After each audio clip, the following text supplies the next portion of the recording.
L'affaire Émile, une disparition qui a secoué toute la France, reste un mystère irrésolu même après près de 2 ans d'enquête. Le 6 juin 2025, la police annonçait la fin de sa mission finale, mais aucune réponse définitive n'a été donnée, laissant place à plus de questions que de réponses. Qu'est-il réellement arrivé à ce jeune garçon de 8 ans ? Pourquoi cette affaire refuse-t-elle de se résoudre? Dans cet article, nous explorons les multiples hypothèses, les enjeux humains et sociaux qui en découlent, ainsi que les révélations qui secouent encore les esprits. Ne manquez pas cette analyse approfondie de l'une des affaires les plus mystérieuses de notre époque. Abonnez-vous à notre chaîne pour découvrir le contenu complet et ne rien manquer de cette enquête passionnante. Une enquête qui traîne depuis trop longtemps, l'affaire Émile a plongé la France dans un mystère incompréhensible, même si, malgré les progrès accomplis, elle n'a pas encore révélé tous ses secrets. L'annonce, le 6 juin 2025, de la clôture de l'enquête a été un succès comme prévu. Cependant, cette annonce, non seulement n'a pas apporté la conclusion escomptée, mais a également soulevé plus de questions que de réponses. Le mystère demeure, laissant le peuple en suspens.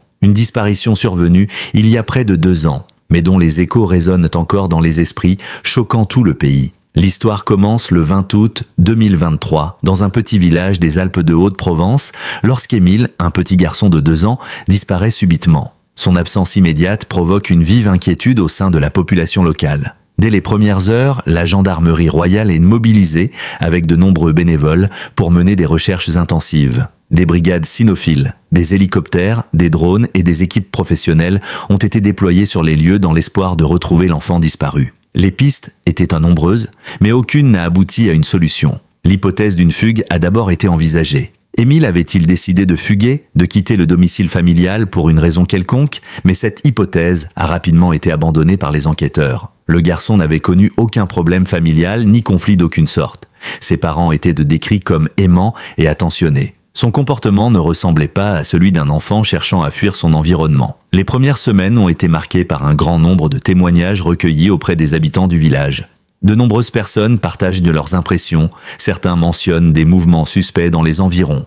D'autres voient des voitures étranges près de la maison d'Émile. En réalité, tous ces rapports sont infondés et les recherches s'élargissent progressivement. L'éventail des hypothèses s'est élargi, enlèvement, maltraitance, accident. Mais aucune ne peut être confirmée par des preuves tangibles. Le mois suivant, l'inquiétude est plus vive. L'enquête, bien que menée avec détermination, semble au point mort. Les autorités relèvent de plus en plus de lacunes dans les informations recueillies. La surveillance des réseaux sociaux, les recherches dans les bois et les déplacements des enfants n'apportent aucune réponse concrète. Le mystère s'épaissit progressivement pour Émile, les recherches réduisant chaque jour davantage d'erreurs. Cependant, l'affaire prend une tournure dramatique. La couverture médiatique de l'affaire, sur les chaînes d'information en continu et dans les journaux, s'intensifie. La population, bien qu'anxieuse, perd de plus en plus la lutte pour connaître la vérité. L'anxiété s'est accrue au fil du temps. Le public, comme la famille d'Émile, semble impliqué dans ces recherches et nombre d'entre eux se sentent personnellement touchés par la disparition du garçon. Appels à témoins, images diffusées dans les médias, campagnes de collecte d'informations. Tout semble indiquer qu'une solution est proche. Mais à chaque fois, l'espoir est déçu. En novembre 2023, une commission d'experts est constituée pour analyser les aspects les plus techniques de l'enquête. Ce groupe multidisciplinaire, composé de psychologues, de criminologues et de spécialistes des disparitions d'enfants, est censé faire la lumière sur l'affaire. Mais malgré ces outils de pointe, les résultats sont décevants. Les témoignages recueillis sont très confus, les preuves matérielles quasi inexistantes. Le mystère s'épaissit et la question se pose, les données sur la disparition d'Émile sont-elles le résultat d'un événement particulier ou existe-t-il une autre dimension de la mission, plus profonde et plus dangereuse? Dans ce contexte, en juin 2025, alors que l'espoir s'amenuise peu à peu, la police annonce que la mission finale de l'enquête est terminée. Une déclaration mystérieuse qui ne correspond pas à une conclusion définitive, mais qui laisse entrevoir un point de non-retour. Ce terme de mission finale ne désigne qu'une étape où tout a été exploré, analysé et évalué. Mais il ne résout pas les questions de la famille et du public. Au contraire, il ouvre la voie à une nouvelle réflexion. Le document qui conclut cette thèse est-il une fin en soi ou un moment de pause avant de nouvelles avancées? Les enquêteurs doivent être certains qu'il n'y a pas de nouveaux développements significatifs, mais des éléments clés n'ont pas encore été révélés au public. L'annonce officielle de la fin de la mission semble, en tout cas, laisser entrevoir une conclusion décevante. Aucune certitude, aucune réponse claire. L'enquête sur la disparition d'Émile n'est donc pas totalement close, mais l'issue semble de plus en plus incertaine. Les autorités évoquaient désormais la possibilité que certains aspects de l'affaire ne soient jamais connus du grand public.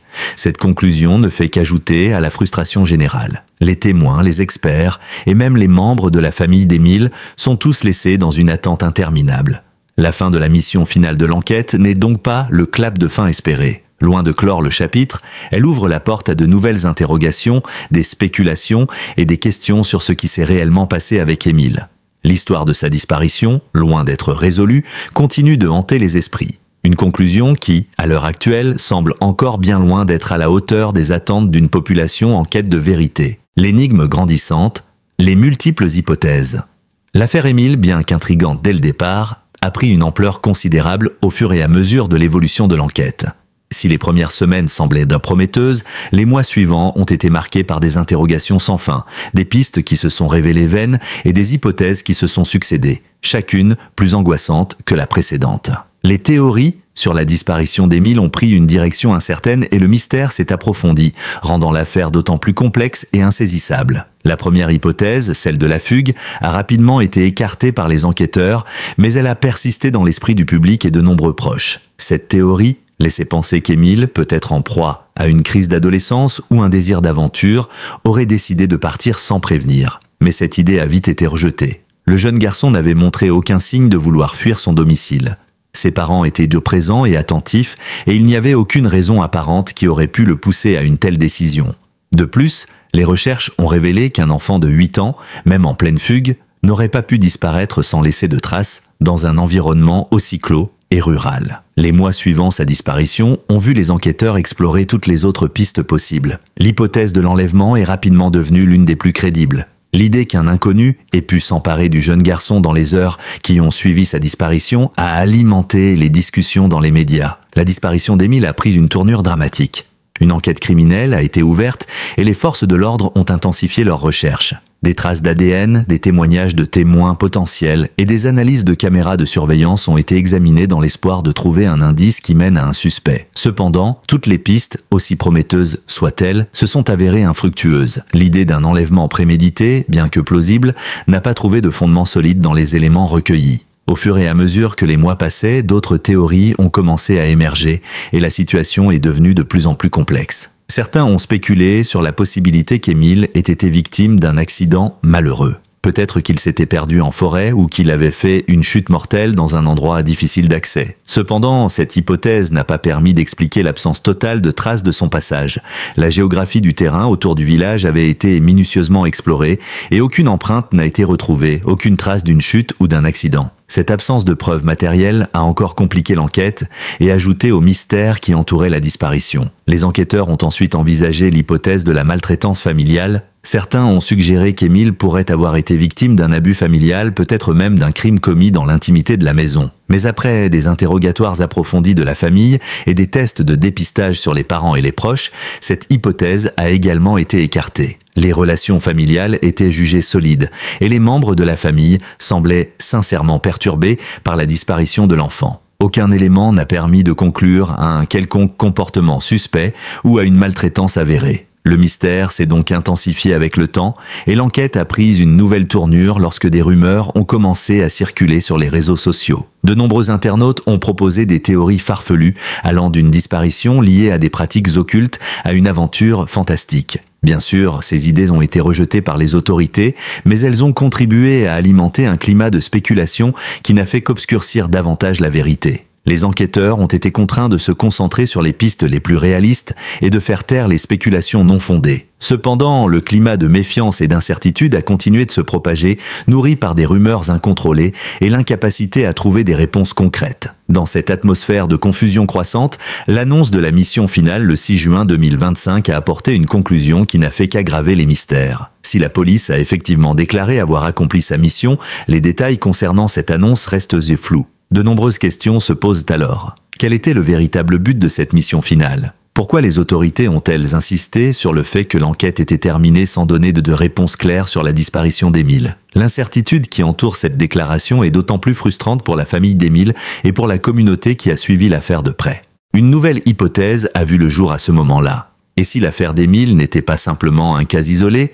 mais un exemple d'un phénomène plus large, touchant d'autres enfants dans des circonstances similaires? Cette question n'a pas été élucidée, mais elle soulève des interrogations profondes sur les failles du système de surveillance des disparitions et sur les problèmes sous-jacents que cette affaire pourrait révéler. Les autorités ont évité de faire des commentaires supplémentaires, mais il est clair que cette disparition soulève des questions cruciales sur la manière dont les disparitions d'enfants sont gérées dans le pays. Au fil du temps, la disparition d'Émile est devenue un symbole d'une époque où les réponses semblent toujours hors de portée, où les mystères restent irrésolus malgré les efforts considérables des forces de l'ordre et de la communauté. La conclusion de l'affaire, marquée par cette mission finale, pourrait en réalité être un signe de la complexité croissante du mystère. Il est difficile de croire que même après tous les efforts déployés, aucune réponse définitive n'a été trouvée. Les théories ont pris de l'ampleur, mais aucune n'a permis d'élucider la vérité derrière cette disparition. L'affaire Émile demeure donc un mystère qui refuse de se résoudre,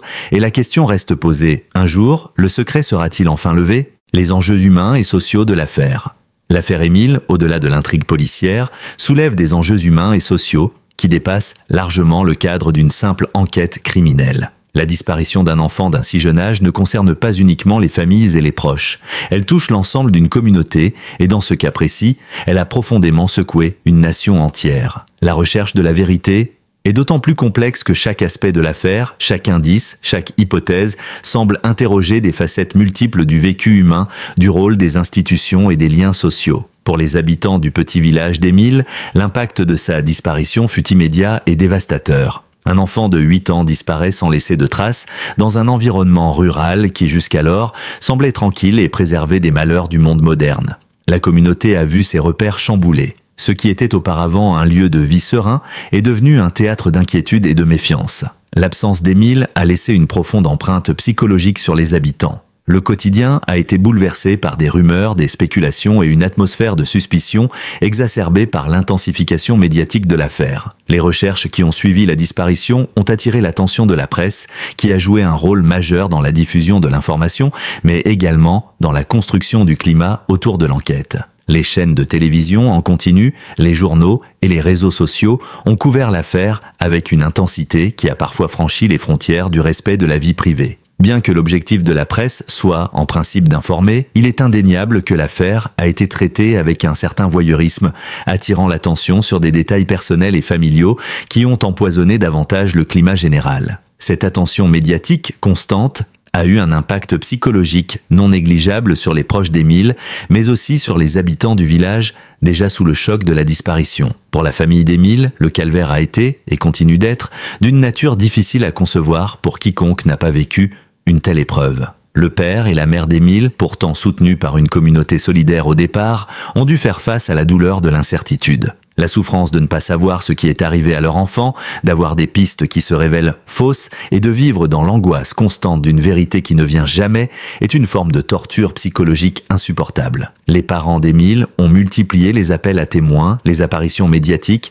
et ont essayé de maintenir leur calme malgré une situation qui les dépassait. Mais à chaque annonce, à chaque faux espoir, la situation devenait de plus en plus difficile à supporter. La famille a dû faire face à un environnement hostile, où l'on se sentait souvent jugé et observé, alors même que les parents eux-mêmes étaient dans le brouillard total sans savoir où chercher ni comment. La perte d'un enfant, ou la disparition inexpliquée de ce dernier, modifie profondément la dynamique familiale. Elle touche au cœur même du rôle protecteur des parents. Ces derniers, souvent incapables de trouver un sens à ce qui leur arrive, commencent à se demander ce qu'ils auraient pu faire différemment ou ce qu'ils ont pu négliger. Cette culpabilité, qu'elle soit rationnelle ou irrationnelle, est un fardeau supplémentaire qu'ils portent en silence.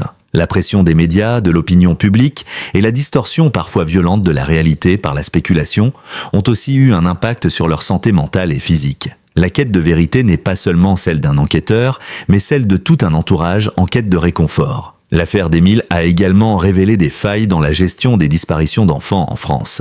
Si la police et les gendarmes ont déployé des moyens impressionnants pour tenter de résoudre l'affaire, cette enquête n'a pas été exempte de critiques. Les forces de l'ordre ont dû faire face à une situation complexe, avec un nombre d'informations contradictoires et de fausses pistes qui n'ont cessé d'ajouter à la confusion. L'incertitude a fait naître des questions sur la manière dont les autorités gérèrent l'affaire. Les priorités étaient-elles bien établies ? Les bonnes méthodes ont-elles été utilisées ? Des erreurs ont-elles été commises au départ, ce qui a compliqué l'enquête par la suite? Ces interrogations, bien que souvent invisibles dans l'espace public, ont marqué la réflexion de nombreux observateurs de l'affaire.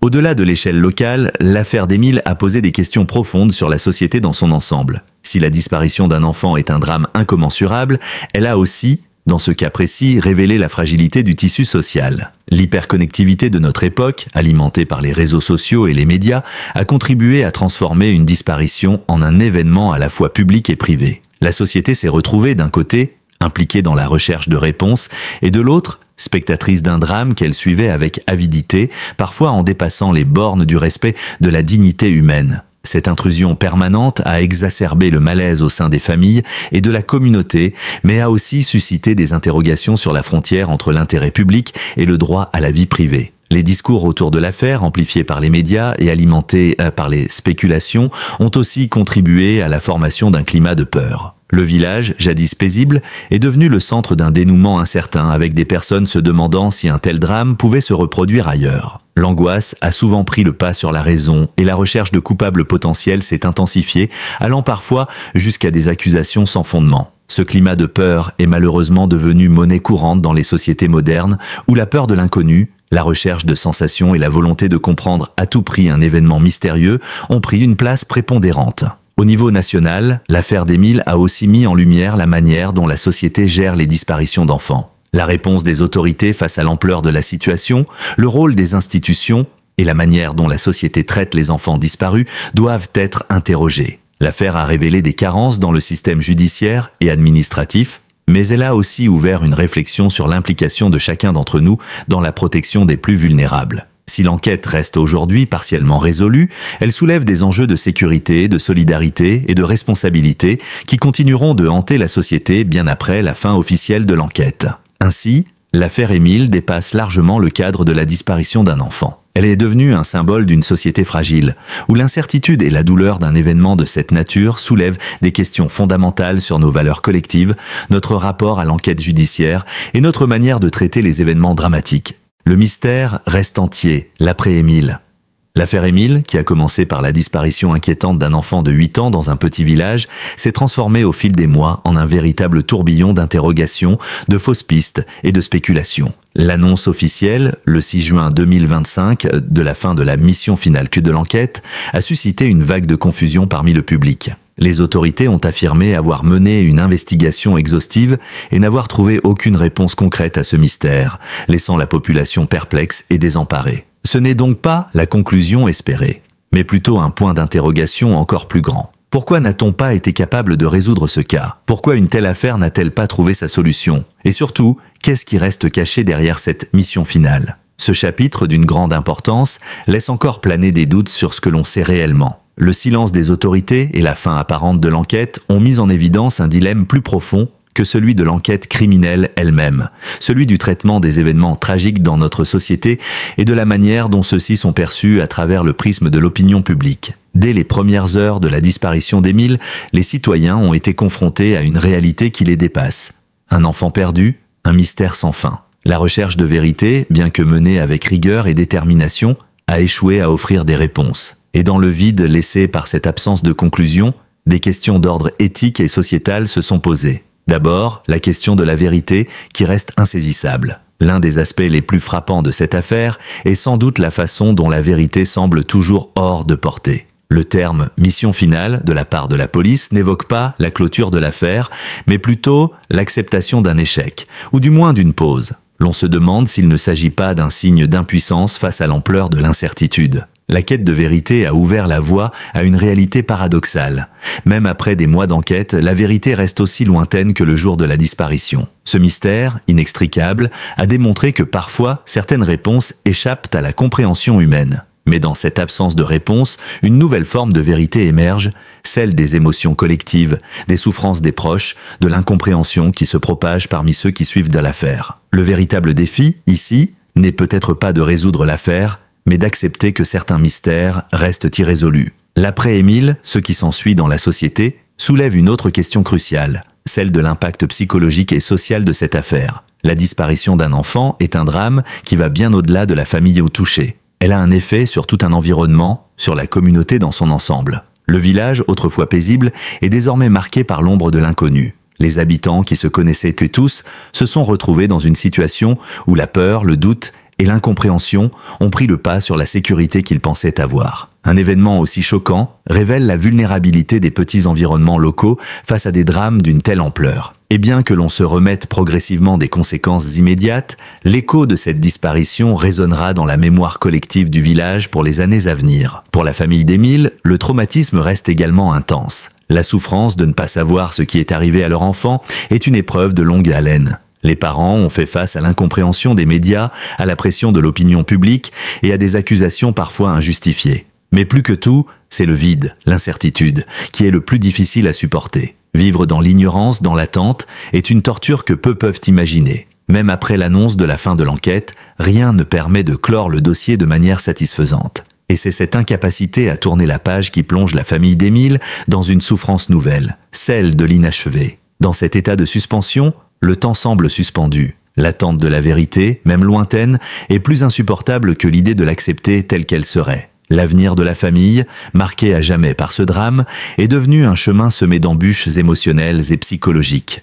L'impact de cette affaire ne se limite pas aux seules personnes directement concernées. Elle résonne également dans les consciences collectives. L'affaire d'Émile a touché profondément les citoyens français, mais aussi au-delà des frontières, dans d'autres pays où l'histoire a fait l'objet de discussions. Elle a révélé, plus que toute autre chose, la manière dont les sociétés modernes traitent les disparitions, les drames familiaux et les énigmes non résolues. Comment gérer la douleur collective sans réponse? Comment réagir lorsqu'une histoire aussi tragique échappe à toute explication rationnelle? Cette absence de conclusion claire a remis en question notre rapport à la justice, à la vérité et à la manière dont ces événements sont intégrés dans le discours public. Cette absence de finalité, cet après, qui n'est jamais vraiment arrivé, nous force à reconsidérer la nature même de l'enquête criminelle. Ne devons-nous pas, à un moment donné, accepter qu'il y a des vérités qui ne se révèlent qu'à travers le prisme de l'émotion et de l'humanité, plus que par des preuves tangibles? Dans cette absence de réponse, une conclusion finale, si elle doit exister,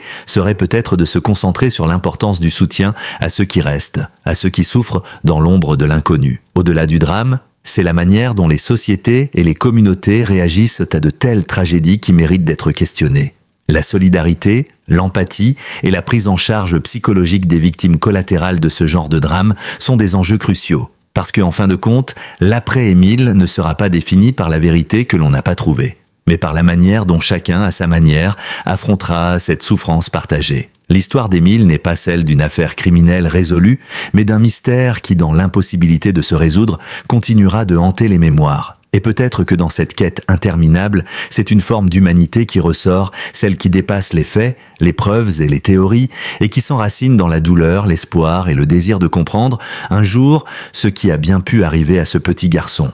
Merci d'avoir suivi cette vidéo jusqu'à la fin. Nous espérons que cette analyse de l'affaire Émile vous a apporté de nouvelles perspectives sur ce mystère qui reste irrésolu. N'oubliez pas de vous abonner à notre chaîne pour ne manquer aucune de nos prochaines vidéos où nous continuerons à explorer des affaires fascinantes et des sujets d'actualité. Votre avis nous intéresse, alors n'hésitez pas à laisser vos commentaires ci-dessous pour partager vos réflexions et vos impressions. Nous sommes impatients de vous retrouver dans nos prochaines vidéos pour d'autres enquêtes et analyses approfondies. Merci encore pour votre soutien et à bientôt.